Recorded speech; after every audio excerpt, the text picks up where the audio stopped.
En el nombre del Padre, del Hijo y del Espíritu Santo. Amén. Ave María Purísima.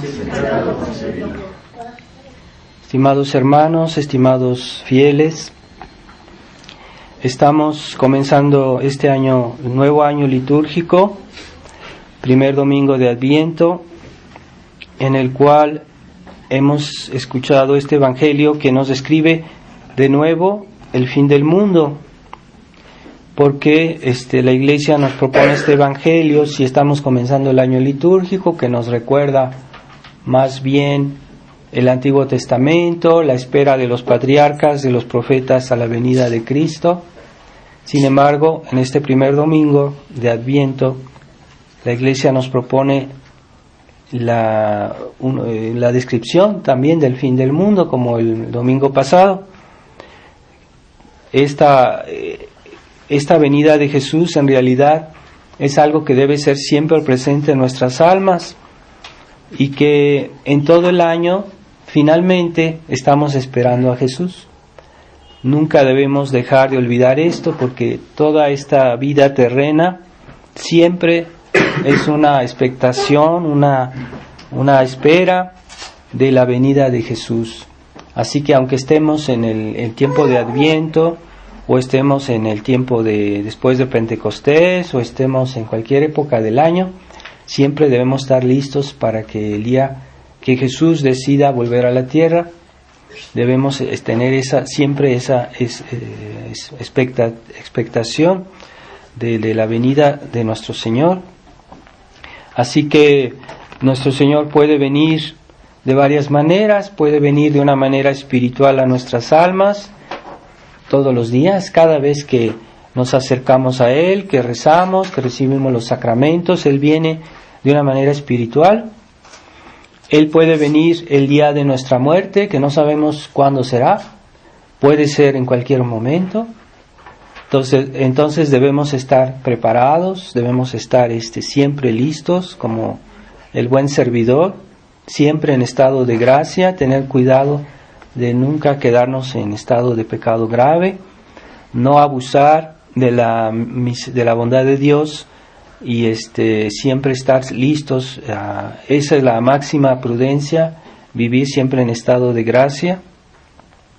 Y también está la espera de nuestro Señor en este tiempo litúrgico de Navidad, ¿verdad?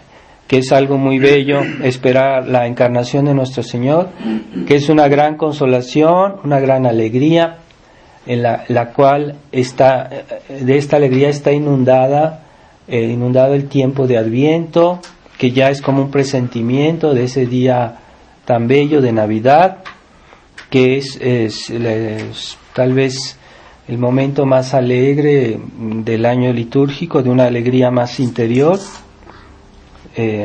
Añadiendo Pascua, claro está, y esa expectativa de Dios es algo que debemos tener siempre en nuestra vida.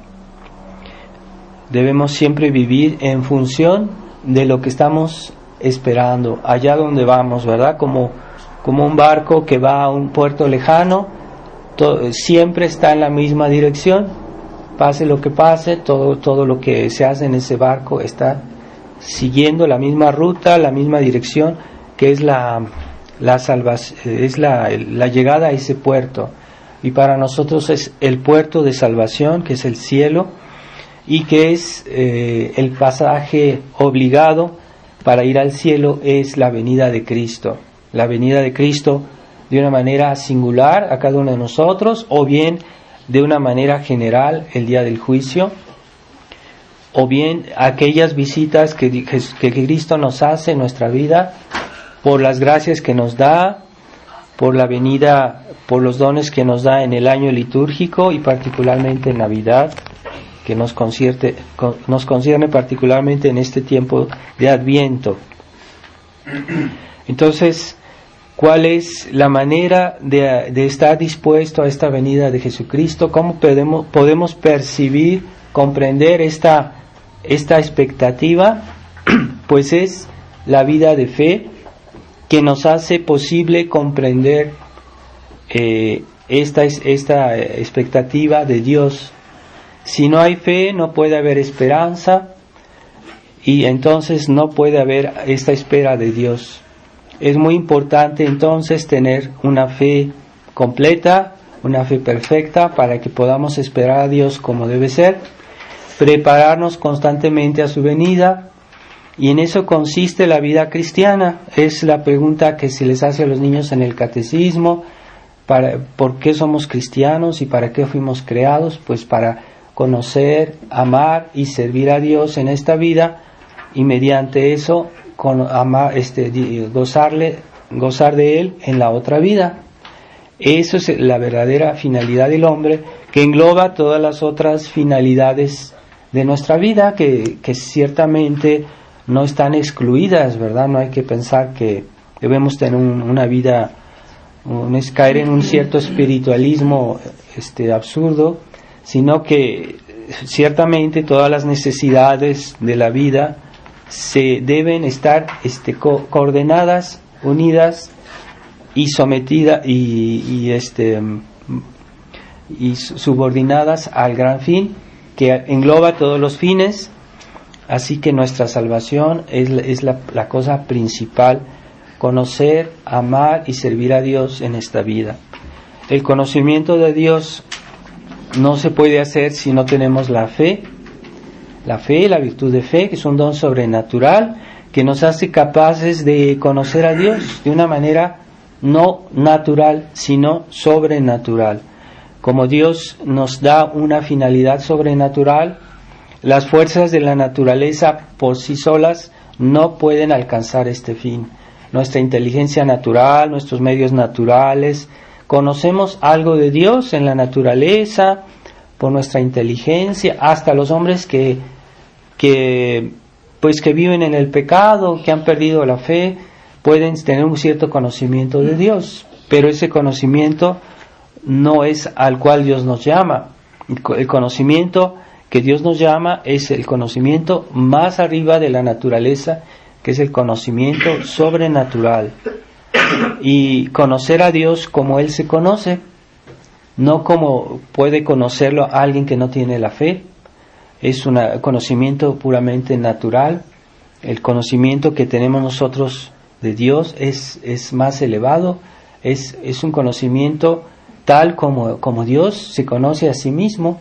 Ese conocimiento es algo mucho más arriba de las fuerzas humanas.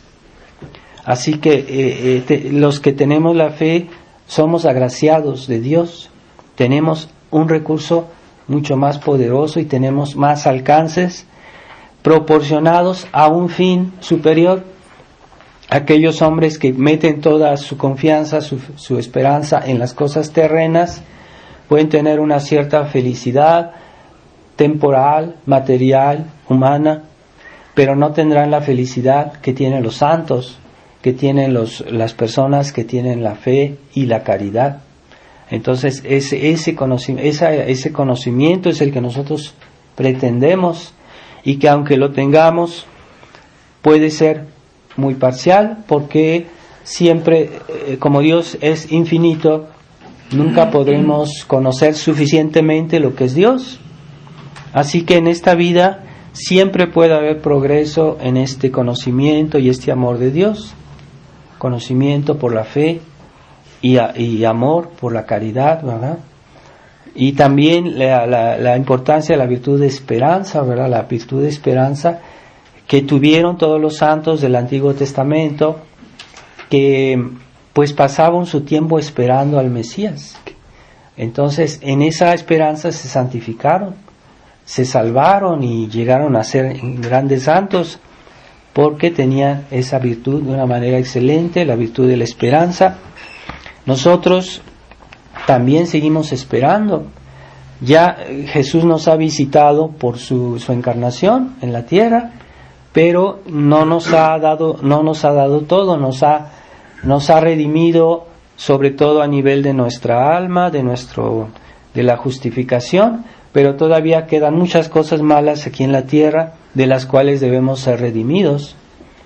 Así que la curación completa de nuestro ser, la solución completa de los males del mundo, todavía no ha sido dada al mundo. será cuando Dios venga finalmente el día del juicio y haga definitivamente la separación entre el bien y el mal, entre la cizaña y el trigo, y entonces el cielo será algo perfecto, en el cual no hay mezcla ni de mal, ni de bien, y con el bien, ni de verdad con el error, ni ningún sufrimiento, ningún desorden, ningún pecado. Todo será perfecto en el cielo. Eso es lo que nosotros esperamos, y lo que nos permite esperar realmente es tener una fe real, ¿verdad? Entonces sucede hoy que hay una crisis de la fe en el mundo, una crisis terrible, una crisis espantosa a nivel del pueblo, de la gente, pero también a nivel de aquella sociedad que estaba destinada a transmitir la herencia de Jesucristo. Desgraciadamente, la iglesia oficial está en una crisis tremenda, y nosotros somos conscientes de esa crisis y tratamos de conservar la fe como debe ser en nuestras almas, en nuestras familias, en nuestros corazones. Es una gracia muy grande que Dios nos da, y en la medida que Dios nos da un don, nos va a pedir cuentas de ello. Tenemos más responsabilidad, tenemos tal vez, seguramente tenemos más obligaciones, ¿verdad? No hay que juzgar a ciertas personas que no es tal vez tanto por su culpa, que viven en la ignorancia, que a veces son personas que tienen la fe, pero es una fe así como deformada, como de una manera incompleta, porque no hay la profesión total de todo lo que es la fe, pero ellos no saben, no se dan bien cuenta de lo que está pasando en la iglesia, o algo ven, pero no saben qué decir, qué hacer, cuál es la solución. Entonces a ellos Dios tal vez les pedirá menos cuentas, aunque sí también, ¿verdad? No hay que decir que no, pero Dios tal vez será menos exigentes. Hay personas que van a la nueva misa, que reciben los nuevos sacramentos y creen que hacen bien. Están en el error. Tal vez no es tanto culpa de ellos, pero una vez que uno se hace consciente de cuál es la voluntad de Dios, entonces ya uno no tiene derecho de volver a lo que hacía antes. La iglesia misma nos dice que puede haber personas en las falsas religiones que están por ignorancia y creen que están en el buen camino y no saben, no conocen la iglesia católica, o les han hablado de tal manera de ella que no pueden saber qué es la iglesia verdadera. Pero si esas personas tratan de obrar rectamente y se hacen lo mejor que pueden para ser buenos, tal vez Dios les dará la gracia de salvarse. Aunque no hay que exagerar y decir que es muy fácil. Es más difícil, muchísimo más difícil salvarse en las falsas religiones, porque muchas veces contienen cosas que van francamente contra el bien. Entonces, ¿quiénes son capaces de salvarse en esas circunstancias? Es difícil. Solo Dios sabe los secretos de los corazones. Pero la iglesia también nos enseña que a medida que una persona es consciente dónde está la verdadera religión, ya no tiene derecho a permanecer en el error. Y si se queda en ese error, puede condenarse, puede perderse, ya tiene que hacer algo más. Entonces, en la medida que alguien se da cuenta dónde está la verdad, entonces tiene que ser dócil, y ya no puede salvarse si no hace lo que su conciencia le muestra, o la verdad de Dios. Y eso puede ser también a nivel de los mismos católicos. Hay católicos que van a la nueva misa, creen que eso está bien, no saben, tal vez ven que hay algo que no va, pero no saben explicarlo, no saben escribirlo, no saben cuál es la solución. Tal vez Dios tendrá misericordia de ellos. Nosotros pedimos por ellos, pedimos por todos, ¿verdad? como dice la Virgen de Fátima, nos pidió de rezar por todos los pecadores, y sobre todo los más pecadores, los que más necesitan la misericordia de Dios. Pero nosotros que somos conscientes de la crisis de la Iglesia, debemos actuar y tenemos esa obligación. No podemos volver atrás. Una vez que Dios nos ha manifestado su verdad, no podemos volver atrás, porque entonces sí sería pecado, seguro. Y ahí Dios nos pedirá cuentas, ¿verdad? Una persona que ya conoció la verdad ya no puede volver atrás.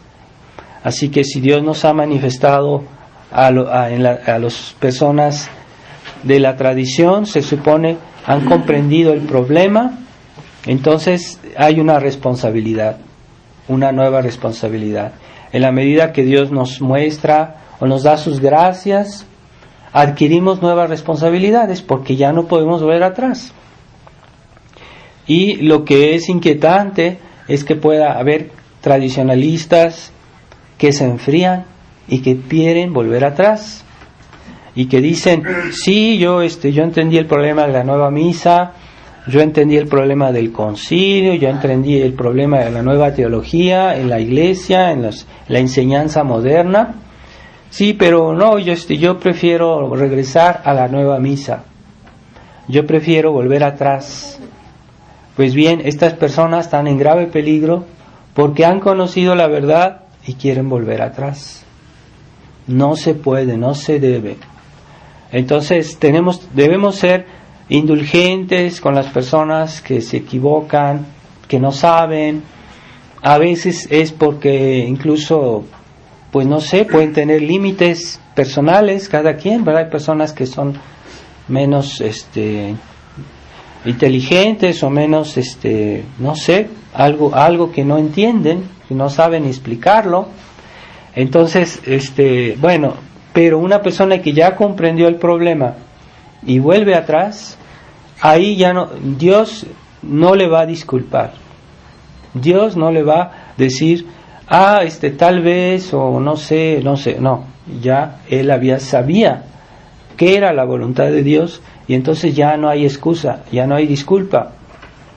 Entonces no podemos decir, aquellos que hemos conocido, que hemos leído libros que nos explican muy bien lo que es la situación actual de la Iglesia, que hemos leído libros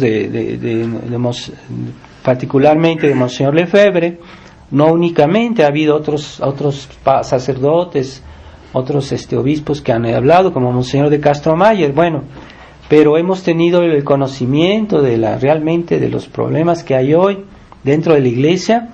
No podemos regresar a la Iglesia oficial, comprometernos con ella sin grave culpa. Si somos conscientes de lo que está pasando, no podemos jugar con esa situación. Y más particularmente los obispos, los sacerdotes de la tradición. Qué responsabilidad estar jugando con aquello que no se puede jugar. No juguemos con nuestra salvación, no juguemos con la verdad.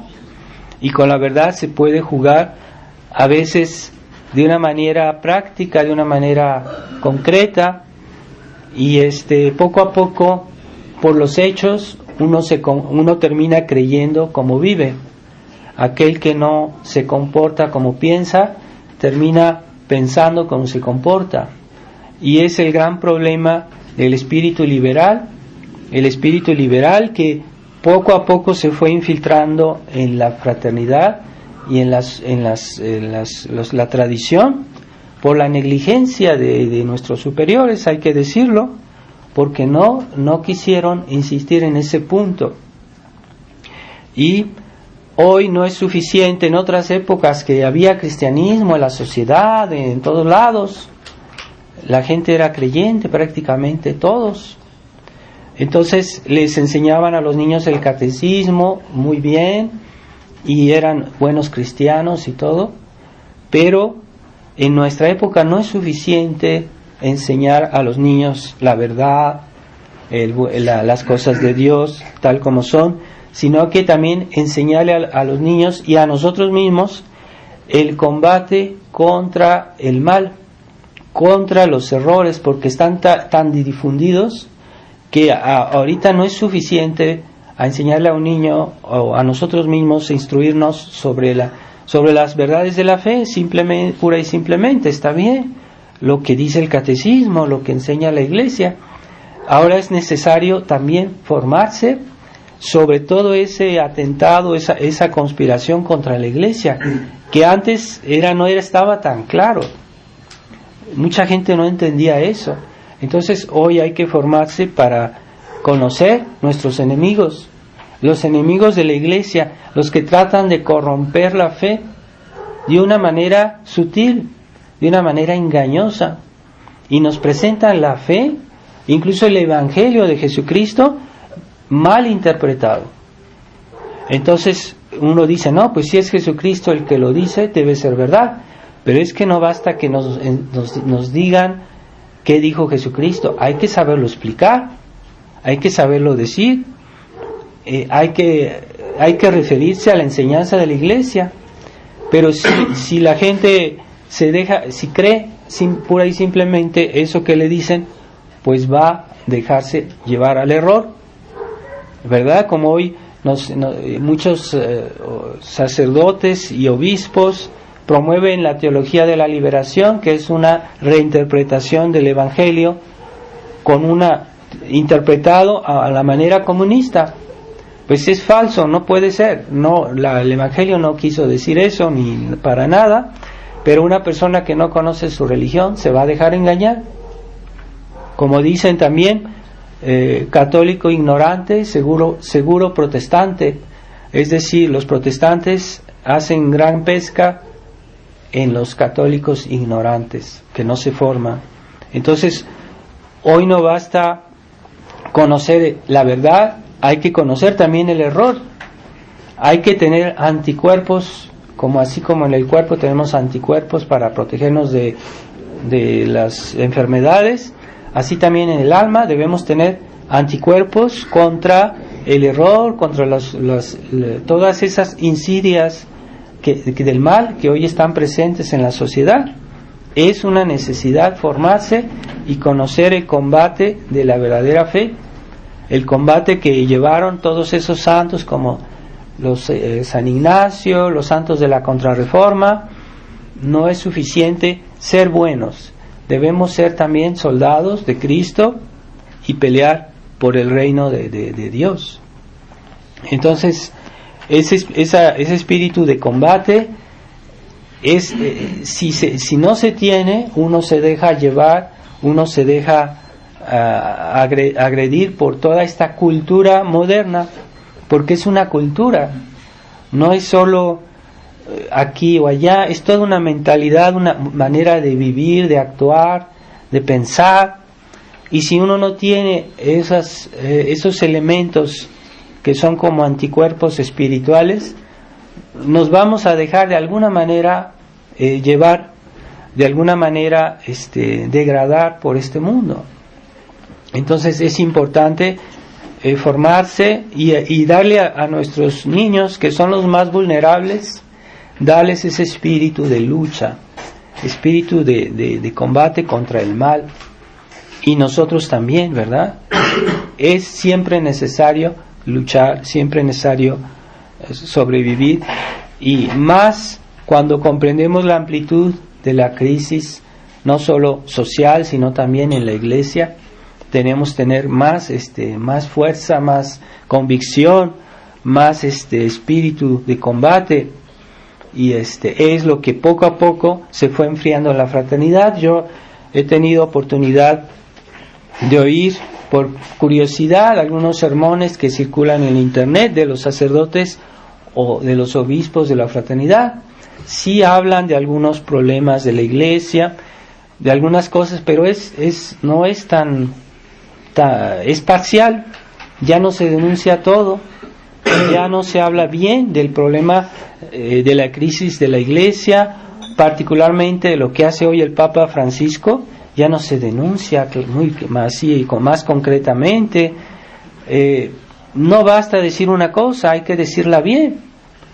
Entonces, si uno comienza a hacer cosas parciales, aunque en sí no esté mal, pero es el hecho de ser parcial que está mal, que es de una manera fría, de una manera menos ardiente.